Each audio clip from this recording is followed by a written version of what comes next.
I'm Katie. I'm Anna. She's a psychotherapist. And she runs a photography empire. Together we make music and we podcast to encourage ourselves and you to do the things that scare us most. Welcome back, everybody. We're so excited that you joined us again this week for the Doing Scary Things podcast. I'm so excited today because we are chatting with my really good friend, Anna Hedges.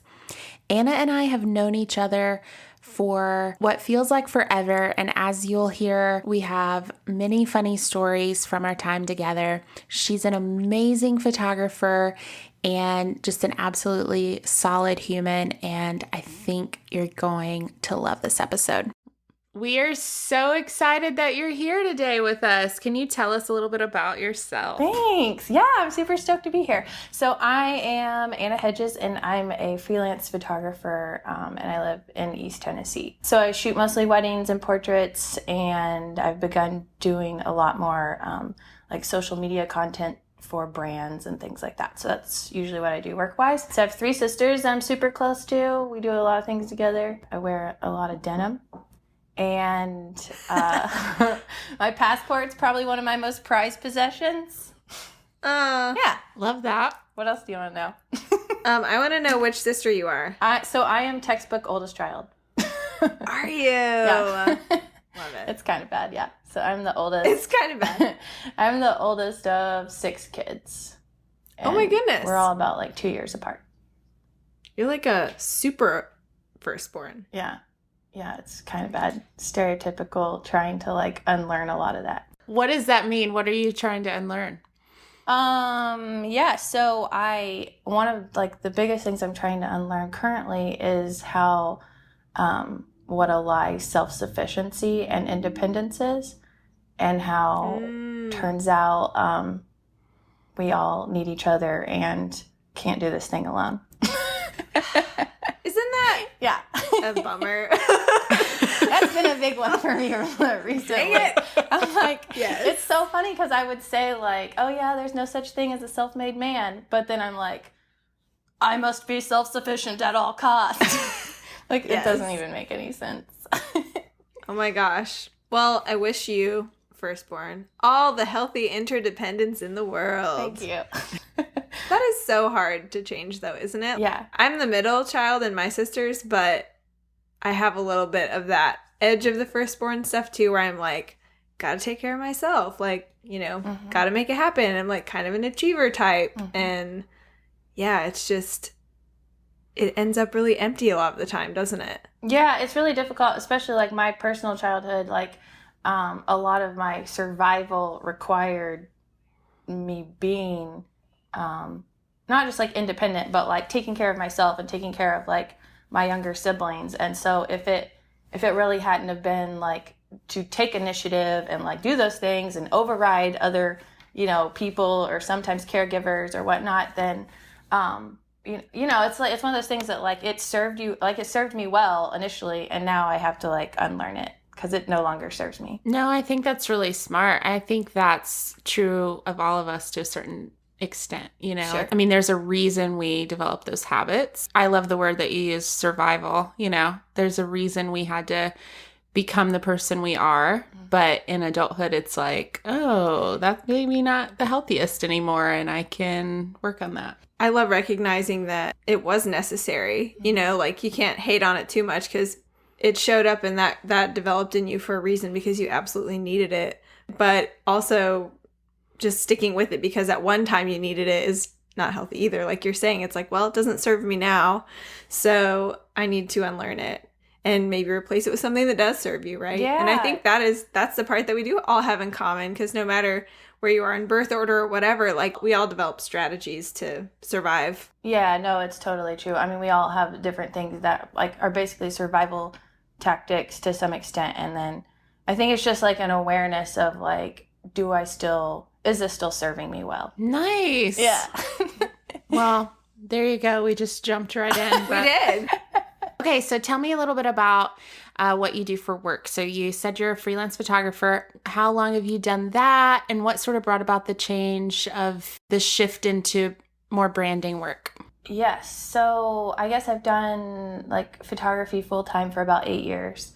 and mostly photographing weddings and families and portraits and whatnot. And I've just, I guess like over time, some people had like asked me to shoot for their different brands or do more like lifestyle things. And I really love it because it's still the storytelling aspect that draws me to weddings and families in the first place. And, but there's a little bit more of like, just a little bit more like creative control and like can use your imagination a little bit more. And, but it's still storytelling. It's I don't know. I still love that. It's like just learning, whether it's like learning about a couple or a family or, you know, the why of that a brand even exists in the first place.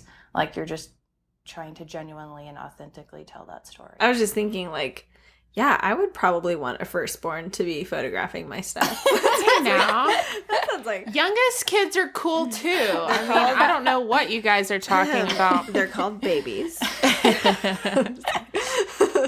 Well, anyway, I feel the need to take up for the babies, but yeah, I mean, I was a little bit of a different scenario because my siblings were out of the house, so I kind of consider myself an only child with older siblings. I don't know, it's unique. That's how MJ is too, though, and I feel like neither of you guys are the typical babies. Yeah, I don't know. I think it's a real thing. I think that like, I mean, a lot of oldest child and only children have like very similar traits. Right. Typically, according to the textbooks. Nice. Cool. Yeah. But yeah, Anna Hedges and I have worked together a lot over the years, and oh my gosh, we could tell so many stories. I know, we kind of it's kind of traveled the bad. world together. I'm trying to just even think. There was a situation where everybody thought we had died in a train wreck in Washington, D.C. For several hours. That's a good casual mention. What else can I mention? For real. Like We I honestly probably think of like situations that we've been in at least like once a week. Like I mean, I think about a lot of just like past experiences on a regular basis anyway, but usually more like crazy wild ones, and a lot of them involve you. It's really good. A little bit of a common denominator, it sounds like. Well, it's just so I'm good because so I feel like honored. each time, like we don't even, it's not like we set out to go do that necessarily. It just like happens to us. No, we never set out to have crazy, wild, weird experiences. But I mean, we have photographed weddings and hurricanes together. Yeah. Right? Yeah. Was that it was a tornado. Yeah, it was legit too. Which one was it? Just so I know. I really don't remember. Or both. I just remember like 1,000,000,000% chance of rain and not letting up and it being like pitch black at 2 p.m. There were sirens going off the whole time. Yeah. We have worked for cool organizations in Africa. We have worked for terrible organizations in Africa that will remain nameless. How did you guys meet? So I think that you and Dan knew my now ex-husband. And so Yes. I guess that's really how, but you were like really the only person that I wanted to photograph our wedding. And I was like, yep, I just have to get Katie to shoot our wedding. I don't know. I don't think I really knew you that well, right? We didn't really know each other.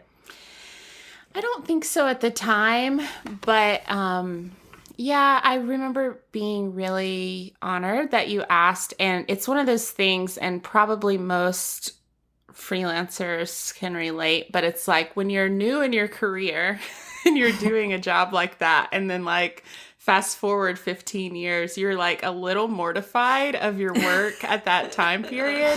But I just remember you were always so kind.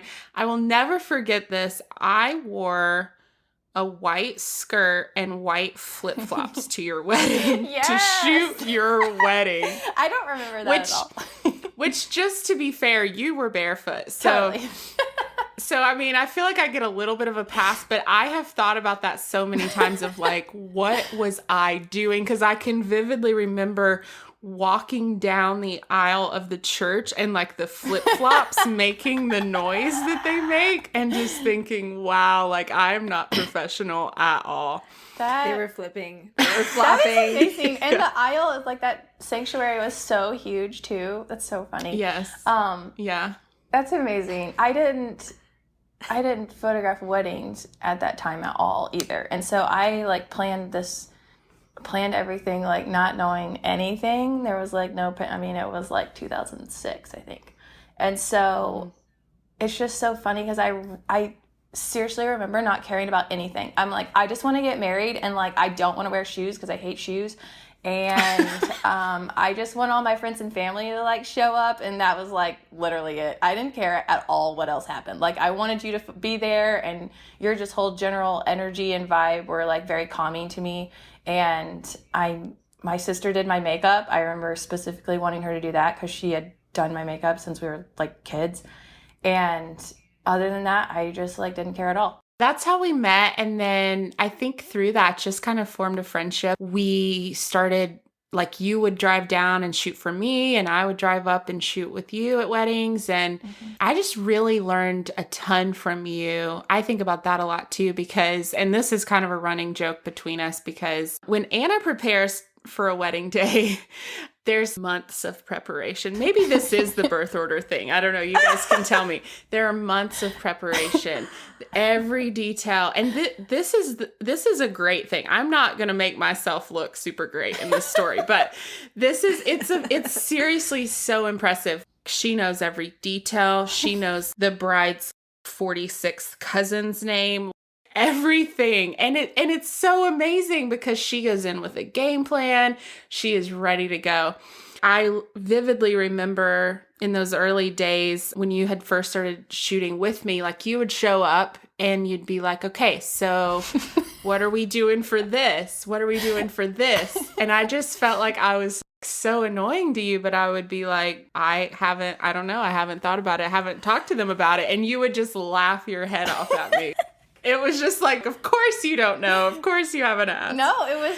Anyway. I totally forgot about all of that. But honestly, it never made me like irritated or upset at all. I was just like, my mind was blown that you could live in a world where like you just roll up and wing it and it works out beautifully. Like, I was just like, I'm like, okay, honestly, it's very like, it was very healing for me in a sense. I'm being dead serious because like, it all like all goes back to childhood, right? Not to make it like super serious, but like I had to know the things to be somewhat in control of my environment, like growing up. And so I just like take that out like overboard in everything I do.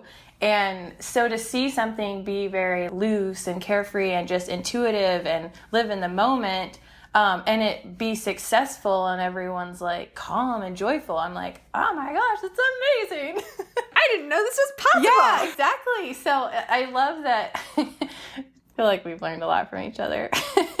Totally. Well, all of that is very kind of you to say. But yes, I think if the biggest thing you taught me about shooting weddings was to be much more detail oriented. And I feel like it helped me a lot to learn that. That's amazing. What a dynamic duo you are. Some have said that of you and I as well. Hey, it's when Katie's and Anna's get together, that's when the magic happens. Watch out. Absolutely. Watch out. So funny. I have a question for you, my fellow Anna. Yes.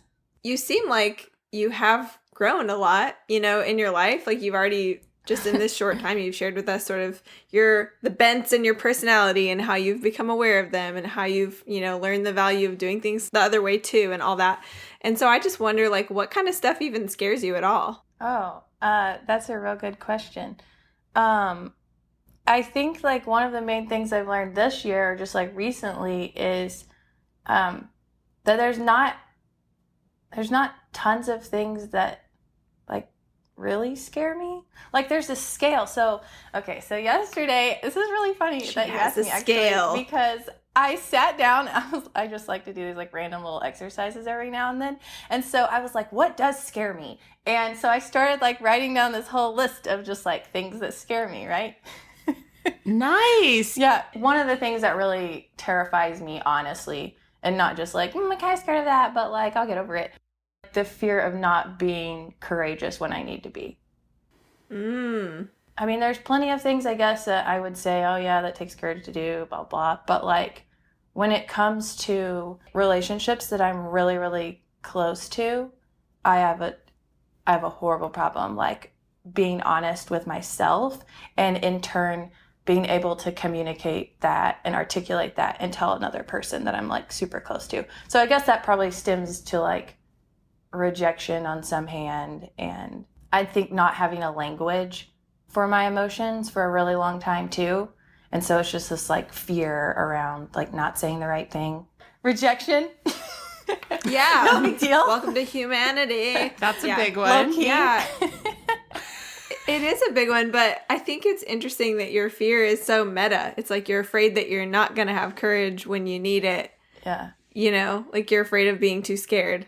That's really important. Like you don't want to not show up for your life. You don't want to like blow it or like miss the boat, you know? Yeah. In these relationships that matter a lot to you. Yeah, it's really true. And like, I can't think myself out of my problems. I can't like listen to all the podcasts and read all the books and like just think myself out of it. And so intellectualize myself out of it. And so I think really like understanding that relational trauma requires relational healing to an extent. Like that's how you actually have to learn that. So Yeah. Can you elaborate on that? for instance, I have a really difficult time accepting compliments and like believing that the good things that people say about me, they actually, like, I don't feel them in my body.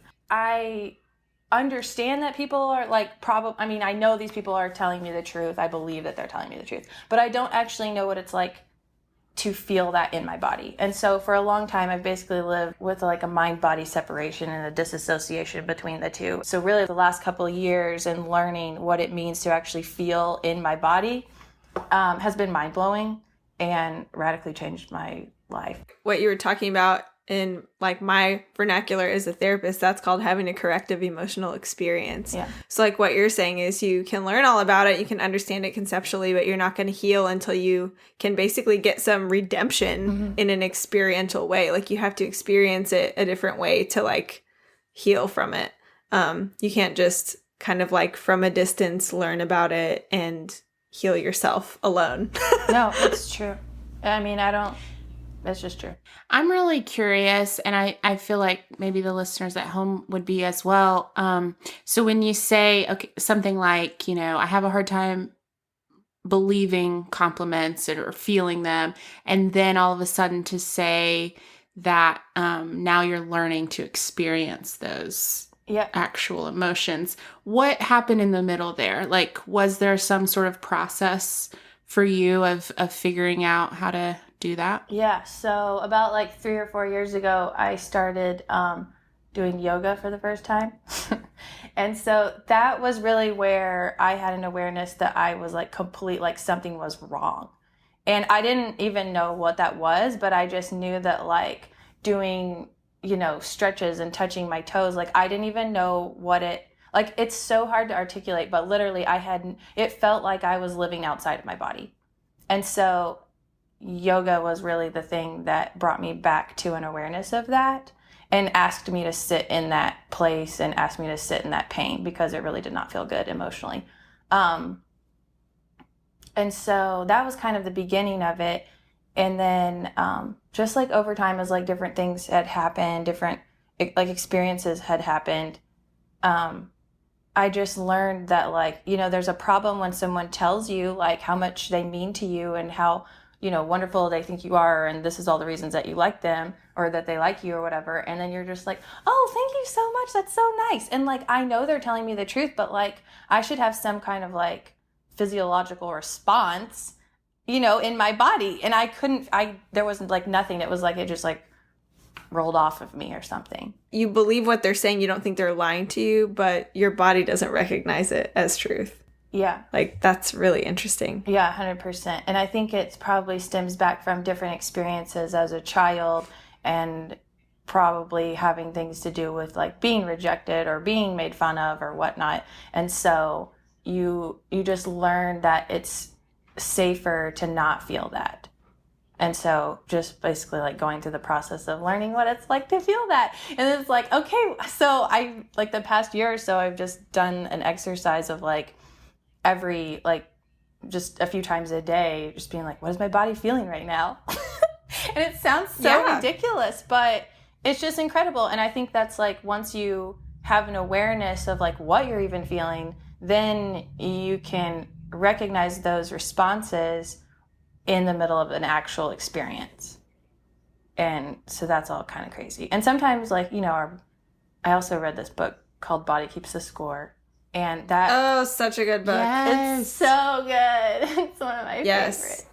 And it just answered a lot of questions for me and made me feel less crazy. I'm like, oh, this is really a thing. Okay, cool. So I've just kind of like, I guess, explored it from there. That's really fascinating. I appreciate you sharing all that. I just want to frame this again because it has come to my attention that we do something, photography, that some people see as like not a realistic way to make a living, or, you know, I've talked to people whose parents discouraged them from doing photography for that reason. So even though photography to me is not a scary thing, I know that for some people it is. And for some people it's like in the category of like, well, that would be really cool if I could do it, but that's not feasible. So with that reference, let me just ask you, so as you have been a photographer for several years, and then you've sort of been on this personal journey as well, and, you know, figuring out how to feel emotions and be more present, it sounds like, how has that affected your work, or has it? Yeah, I think it's affected it a lot. So I'm not really sure how this connects. So I don't, I feel like Sure. I usually like to talk about things once I've like sort of healed through them, but we'll just roll with it anyway. Okay. I've been thinking about this a lot. I love that you asked this question because, as a child, I tended to be very like intuitive and like make gut responses. And just like know, even if I couldn't articulate why I felt something, I just had a felt sense of a lot of things. And so I feel like the past like decade or so, like got away from that. And so the more that I have learned to like feel feelings in my body and trust myself and things like that, then I've also gotten back to this place of being like more intuitive. And that has like rocked my world in like making pictures, because you don't always have to have the answer. You don't always have to know like the 22nd great aunt, you know, or like whose best friend is who. You just like, you have a felt sense of like whatever's happening right here. I might not understand this moment, but like I can tell from their body language, or like sometimes you can't even tell from body language. You just like know, and you make a picture that feels right, even if you don't know, even if I don't know why it might be important. Or even the person you're photographing might not know it's important yet. It's really fascinating, but it's definitely a thing. I love that. I love that you bring that up, because I literally was thinking about this week. I could talk for hours about where I fall short in photography, but when I think about what I feel like I'm good at and what I feel like I have to offer the most, it's exactly that, because I'm a highly empathetic person, and I feel what I want other photographers to know is like, if you can make people feel comfortable and like if you can just watch the way people are interacting with each other, like that's the hardest part of your job, right? You know, and I know so many photographers who are amazing technically and like blow me out of the water with things they can do with a flash and everything else. But they're missing it a lot of the times. They're not like coming into it like with a sensitivity of like, he looks uncomfortable right now. Like, why does he look that way? And when he sees these photos, he's not going to like the way he looks, because, and probably, you know, his family's not going to like the way he looks, because that's not his like natural look. And that's not like how they know him, you know, when he's relaxed and smiling. Does that make sense? Yeah, it makes total sense. I think it's just being, like you said, it's creating from a place of empathy. And sometimes we do know exactly kind of like what's going on. Like, obviously your body language says, you know, you're really stoked to be here, or you're really not stoked to be here. And sometimes there's just like a felt sense, like just like an energy of like, you know, whatever's happening here is really special, or, you know, or sometimes it's even like as a photographer, like creating space and like leaving the room. And that, I think, is just as important, knowing when those moments, like when they need to be left alone and not everything needs to be made into a picture. Definitely. Yeah. I think it's really interesting just thinking about your personalities being so different and how you're saying, like, you learn so much from each other. And Anna, like you were saying, you've kind of learned from Katie the value of winging it. But, like, I was just thinking, as someone who doesn't feel super confident winging it, I think a lot of that does have to do with intuition. And I think what's so cool about your friendship is that, you know, maybe part of what happened is, like, Katie's influence on you in terms of winging it was part of what pointed you back to your actual intuition that you've always had. Like, that's always been in you. You know, you just reconnected with it. And I think that's so cool because it goes full circle back to what you're saying about how we all cannot just do this on our own. Yeah. And we do need each other, even if it's just to reconnect with ourselves, you know? Yeah, for sure. And it's so freeing. Like, when I finally realized that, like, I don't have, like, it's totally okay not to know and to be, like, to feel safe, just being like, yep, no clue. Sorry, guys. Don't have a clue what's going on. Like, I don't have the answers. And to just not need the answers anymore is just, like, it was so freeing for me. Yeah. You're trusting yourself instead of the answers. Yeah, and just, like, that's really the kind of person, like, I want to be. I want to be someone that's, like, open-ended and doesn't think that they have all, you know, they have it figured out, because no one really does. And so just getting to become more of, like, I guess, who I actually want to be.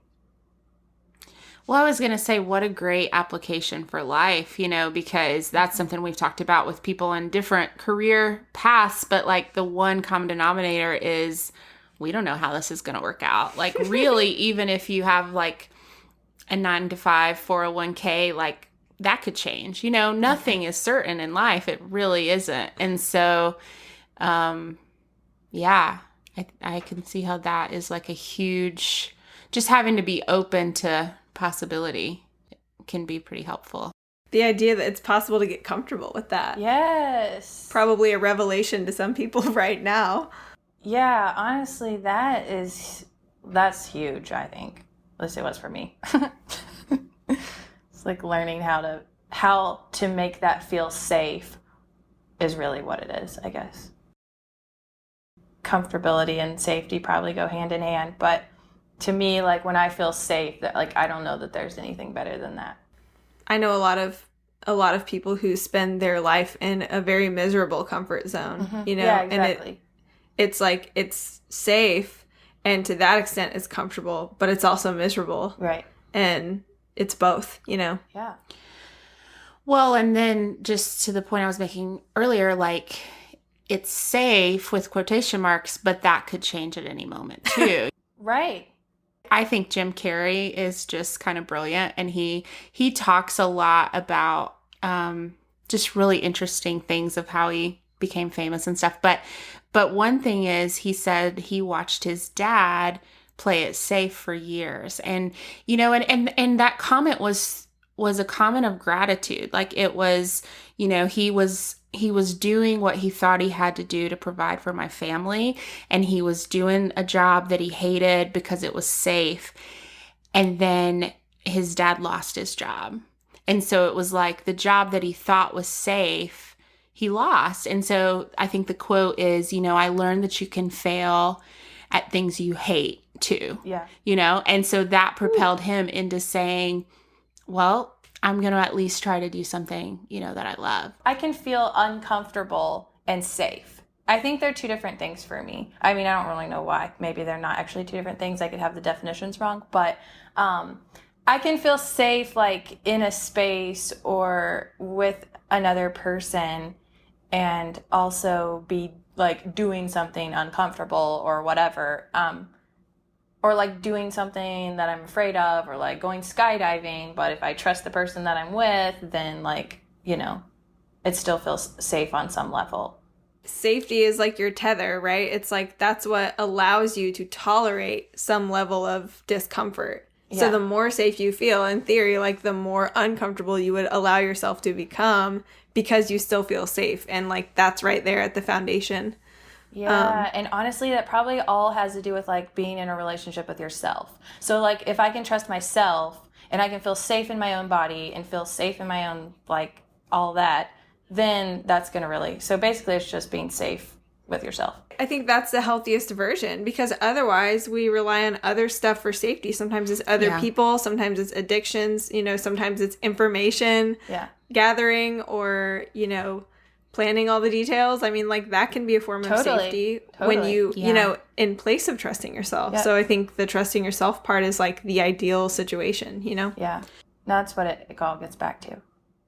Yeah, and that's the point I was kind of trying to make, is I think most people would agree, I don't know, probably everybody would agree that like, yeah, when you are in your level of safety, like whatever that looks like to you, because it's all relative and it's all based on your past experiences and the lens that you view the world through.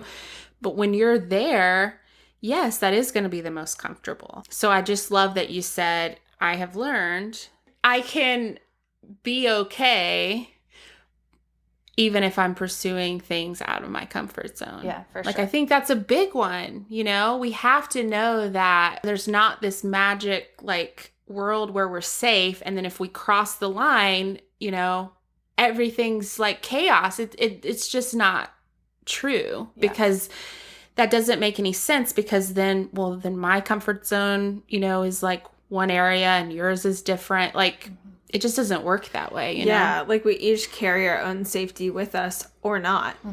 It's such a nuance of our whole message for this podcast, even, because we're not encouraging people to go jump out of planes without parachutes because that's the scariest thing they can think of. We're saying that safety is the only safety that counts, but it's like, it's kind of a necessary requirement to go and do scary things. Like, you don't just want to go live a terrified life and constantly be finding a new corner to cower in. Like, that's not what we're saying, Yeah. We're saying, like, find that foundation, find that courage, find that sense of safety that you carry with you so that you can go, not in like a reckless or chaotic way. Mm-hmm. And when it feels scary, you have that base to say, I am actually safe right now. I'm okay, and kind of reminding yourselves of like, okay, like, this is fine. I'll be fine. I'm going to go do this thing that's really scary to me, whatever it is. If it's like pitching an idea or like trying to get a job or trying to, get a new client, like whatever that is, it can feel scary, and you need to know that you are okay and you're going to be okay, and you can do scary things and it's going to be okay, Yeah, it's totally true. I think really having a support system plays a huge part in that too. At least it has for myself, and I don't really know how anybody can do their own. Like, I think a lot of that, before you can even believe that, you have to believe it for yourself, and just having a support system and like people that believe in you, that tell you you're even worthy of it and wanted and, capable of those things, that they like see it in you, even if you can't see it in yourself. And basically just like sit in the darkness with you. Yeah. I think that's like another huge key to being able to get to a place where you can even do that. Yeah, that's a great point. And that's something you mentioned learning earlier, the importance of community. What has that kind of looked like for you on your journey? One of the best things for me has just been like to be the kind of person that I want to attract. And so if I really want, if I want a community that will like hang in the darkness and show up, and like that's, just so that like values that are super important to me are probably also important to them, then I think part of just building a community and support system and really great friends who are not just on a like more shallow level is just kind of being that person also. Yeah. Kind of seems like obvious, but no, it's not necessarily obvious. I mean, that's something we talked about with my friend Jessica on here, being self-aware. And I think I've had this convo with you as well. But yeah, I mean, I think if you're not thinking of those things, you might be repelling people that could really add a lot to your life, without thinking of like what you bring to the table. Because a community works both ways, right? It's not just people being there for you. Like, at some point, you've got to be there for them as well. That's the picture of an interdependent mindset. You are showing up with equal parts. Who do I want to attract, but also who is the best person I can be for these people in this community?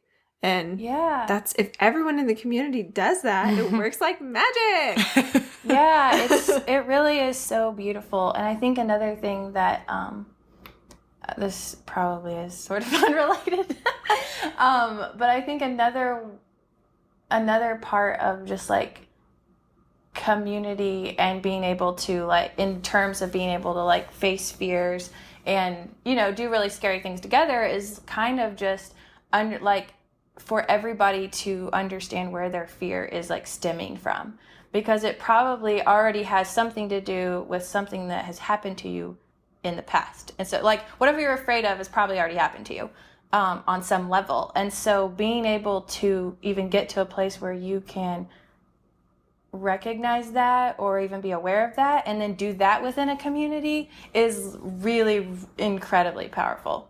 I don't know. It's been... No, I love that. Like, it's mind-blowing. Absolutely. Well, that statement you just made, that like whatever you're afraid of has probably already happened to you. I mean, I think that's huge. Like, I feel like we could dissect that for days, but I think you're so right. Like, knowing what it actually is. You know, we talked about that with Dr. Winters Ballard recently, about how, what did he say he was afraid of? He said a few things, and then he said, but what I'm actually afraid of is what other people are going to think of me, you know? And it's like, there's always this like deep down, it's like, you could say like, oh, I want to make sure people think my music's cool. And like, I want to be, you know, but it really like, it's like, there's something under that of like, again, what has happened to you in the past? How are you seeing the world? Like, what is it really, you know? Yeah. And like, is that happening now? Is there a real threat of that happening now? Or has it really already happened and that was it, you know? Yeah. Yeah, it's true. And then once we know that, we can give language to it and articulate it to the people in our community and basically our friends. And then we are able to like tell them how they can support us in that. Or maybe they might come up with something that like we might not even know we need. And that's where like, I mean, that's where the real magic, I think, happens, is like when you can truly be vulnerable with your friends and they can see something that you need that you don't even know you need. It's like the sweetest. Yeah, I'm thinking about a community where people are connected to themselves and their intuition is firing on all cylinders. And then, like you're saying, you kind of show up with the pieces and go like, this is what I've got.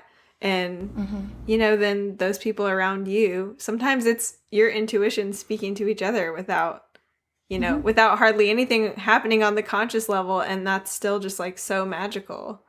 But you don't have that if you don't place yourself in a community. Yeah, it's really true.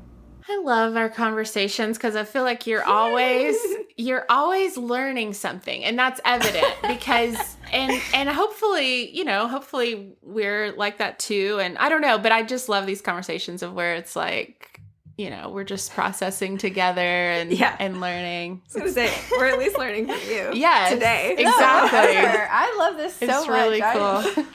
I'm super happy to be here. So to change gears just a little, you've told us a lot about what you're processing and where you've kind of been. And so is there something that you're pursuing right now that feels scary or not that you would want to share? Yeah, this might be a little off topic and a roundabout way of getting to it. But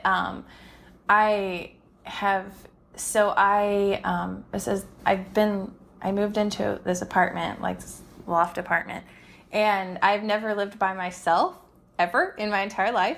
So that feels really scary because basically I shared a room with one of my sisters for 18 years, and then I got married, and we were married for 12 years, and recently separated like last year. And so I don't really mind being by myself. Like I kind of like that every mess in my apartment is solely like because I made it. And so I'm like, I could really want to be mad, but like, this is me. This is my fault. I did this. That's been really funny, but what I didn't expect was just the sheer, utter weight of what it means to be alone when you also are learning to be in relationship with yourself. And so it has really wrecked me. To put it lightly. As she laughs. It has been rough. Like, I didn't expect it, so it kind of feels like I got caught off guard anyway, because I was like, oh, I'm going to be totally fine living by myself. And I mean, in all the ways that I thought I would be fine, I have been fine. But there's just been a lot that, like, choosing to sit in a place of figuring it out and choosing to sit in a place of that pain and loneliness and, like, okay, it's just me, has been really, like, weird, but also, like, super amazing. So That's like the only way to the light is through it. Yeah. And so Amen so that's kind of like felt scary, I guess. Yeah. Lately. And just to, like, basically the future is whatever I want it to be. There's, like, no one to, like, I don't have children. I don't even have animals for the first time in my life. So there's literally it's almost devastating, the weight of, like, that kind of what feels like loneliness. I'm sure it's, like, probably like whatever. But to me, I've just never lived in that place. And so that feels just, like, super scary, honestly. Sure. No, that's understandable. Yeah. And I think something we talked about also along with that is how hard it actually is to make decisions for yourself because it's like, if there's somebody else involved, I'm a 2 on the Enneagram. I know you are as well. So maybe there's some of that in there, but, like, when there's someone else involved, you're at least, I think most people are at least thinking a little bit of, like, how it affects that person. And, and sometimes it is easier to, like, put other people's needs ahead of your own, or, for the greater good or whatever. So when it is just like this, I'm the only person this is affecting. What do I want? I mean, yes, no, it's literally like, that is terrifying. Yeah. It's just me. I'm like, I do so much better when someone's like, here, you have these, like, limitations, so make the best out of them. I'm like, cool, I got it all day. But to just be like, okay, you can literally do whatever you want, I'm just like, okay, I'm just gonna, like, freeze and go in a corner and blow spit bubbles or something, because, like, I can't handle this. It's too much. Yeah. Blank canvas. Ah! Well, yeah, like, and think of the application to that in an artistic field, where it is like, okay, I could set these really scary goals, but nobody's holding me accountable. So what's going to happen here, Exactly. A P.S. You work from home. So yeah, it's like you're going to stay in this space, and then you have to, like, figure out your life, although no one really ever figures out their life, so it's kind of a myth anyway. But, figure out at least, like, on some level what you want to do, and then it's just been very weird. Yeah. But it's good. It's joy and sorrow. Yeah. It's worth it. Thanks for sharing that. I'm sure tons of people can relate. And that's, as far as the community thing, that's what we're trying to build here, like, we love hearing from people when stuff resonates, because we, I feel like we can kind of initiate a connection between people who are in similar walks of life. So I love that. Yeah. No, I appreciate what you ladies are doing. It's really awesome. I'd also like to offer a slight correction. You do have a cat. It's just made of paper. Yeah, I also have, like, this ceramic cat bank down on the floor, too. That's awesome. Yeah. Oh, so you have 2 cats. I'm coming over. And a tennis racket. So. And a tennis racket. Yeah. Oh, goodness.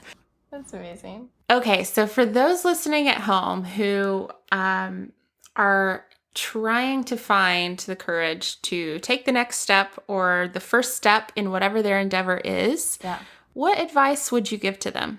That is a super great question. Honestly, I think we've kind of already touched on what my answer would be. And that is to, like, be the kind of person that you also want to be in community with, and then find those people, find that support system, really put yourself out there. And if it feels terrifying and vulnerable, then it's probably you're doing it right. And also just to explore, like, the root cause of whatever is making you fearful. Because that, once I had a starting place of, like, really, like, why is this happening, then it was so much easier. I kind of could learn what to do with it once I knew the beginning of it. Not that I always have it figured out, but that's just kind of like my equation for it is like, okay, what am I feeling? Like, why am I feeling this? Yeah. And going and searching for that. Yeah, like that's always a been path. a good place.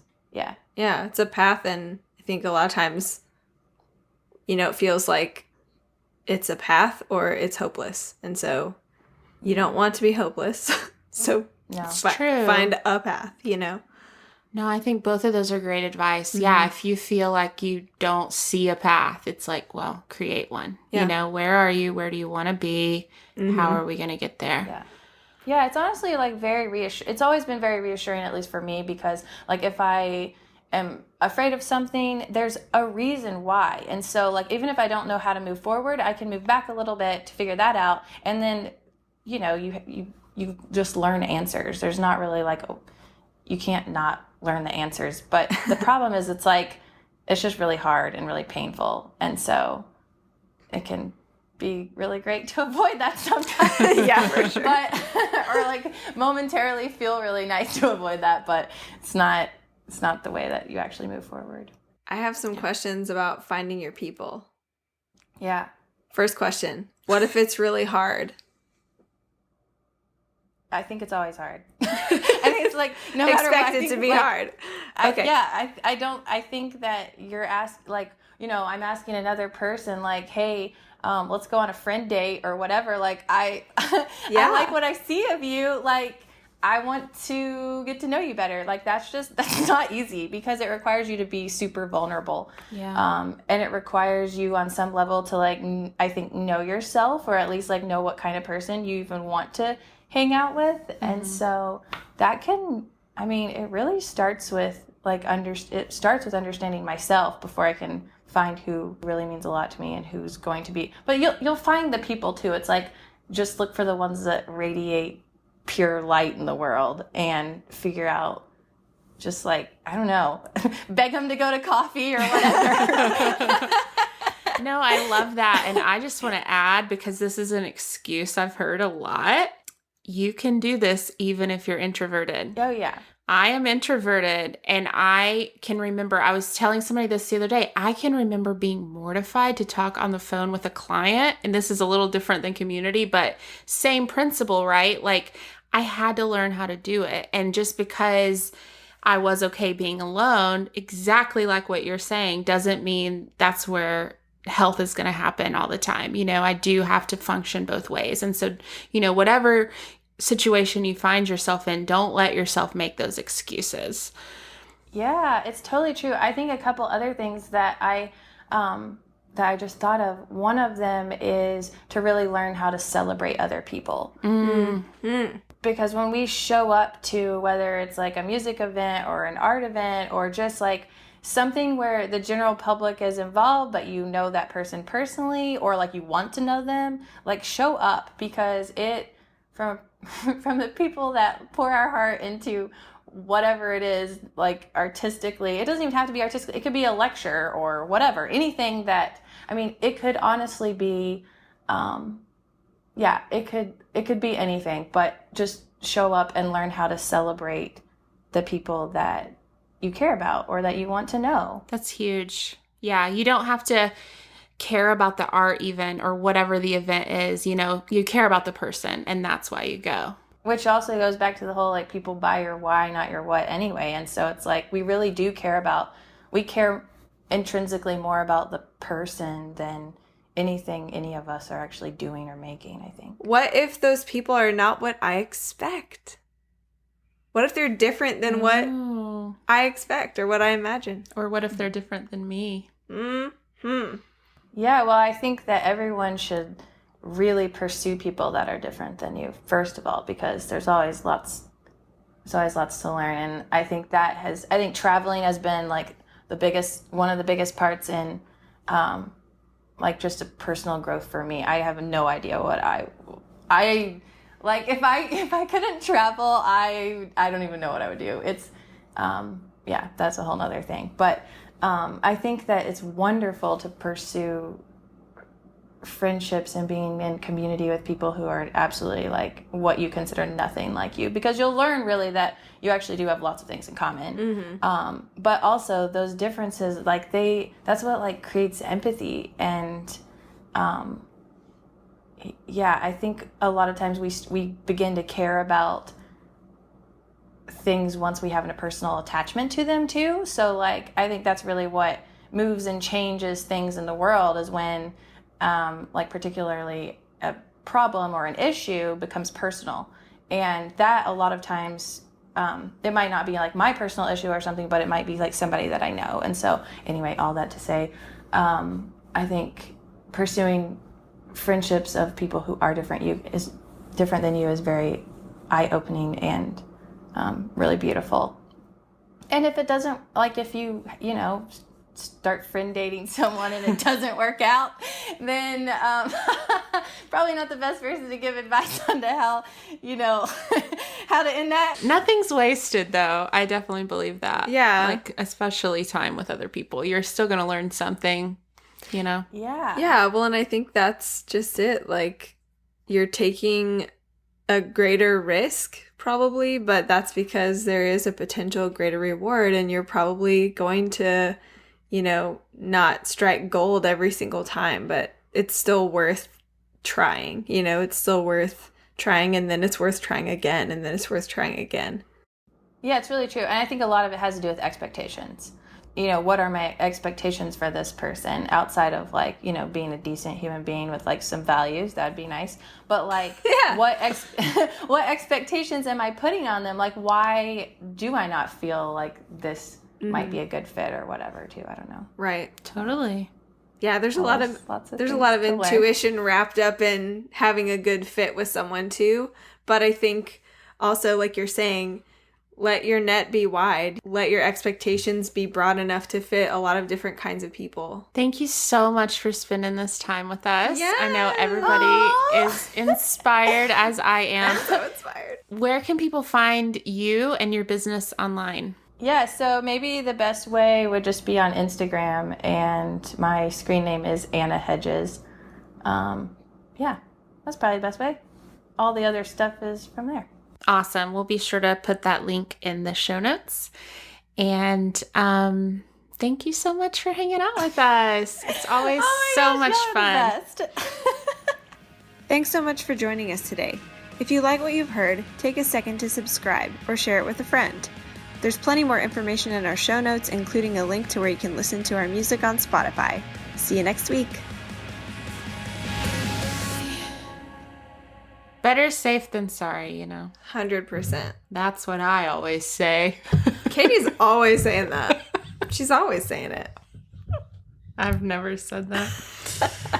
Isn't that the name of our podcast? Better safe than sorry? Something like that, yeah.